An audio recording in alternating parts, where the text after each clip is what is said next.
Weekend Update.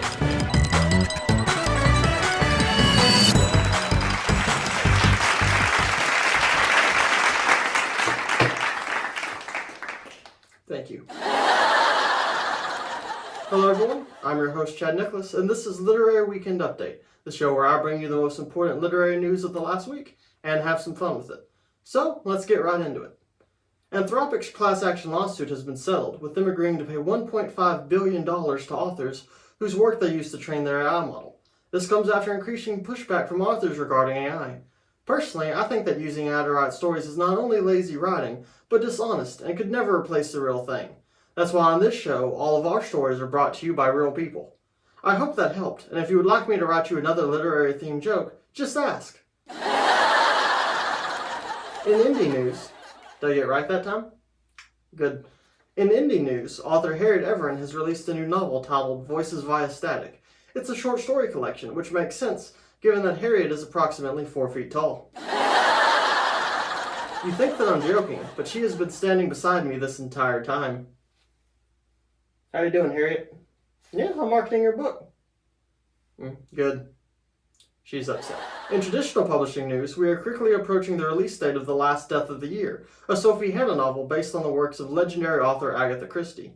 This release is interesting because given Christie's name is attached to the project, it means that even 50 years after her death, she is still releasing her new novels before Winds of Winter.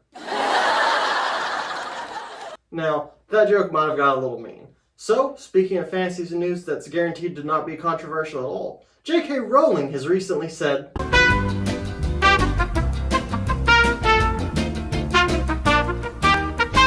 I have been informed by my producers that we will be moving on. After last week's episode, we spoke to author Enigma, who assured us that despite his name, he is not, in fact, the Riddler. And that Enigma is simply a pen name that he uses because with him, you never know what you're going to get.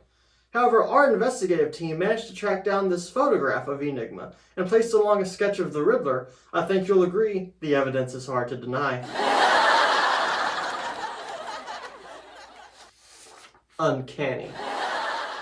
Finally, in literary adjacent news, Microsoft has announced its newest Halo project, titled Halo Campaign Evolved.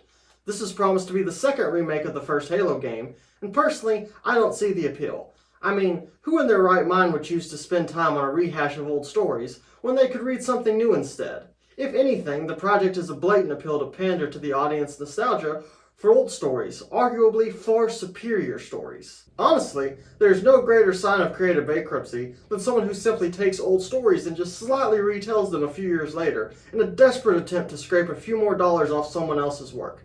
Absolutely shameful. And here at Weekend Update, we don't stand for it. What we do stand for is my new novel, One Grim Night, a fairy tale retelling that takes all the Brothers Grimm fairy tales and retells them in a slightly different way, sure to thrill new audiences. Why are y'all looking at me like that?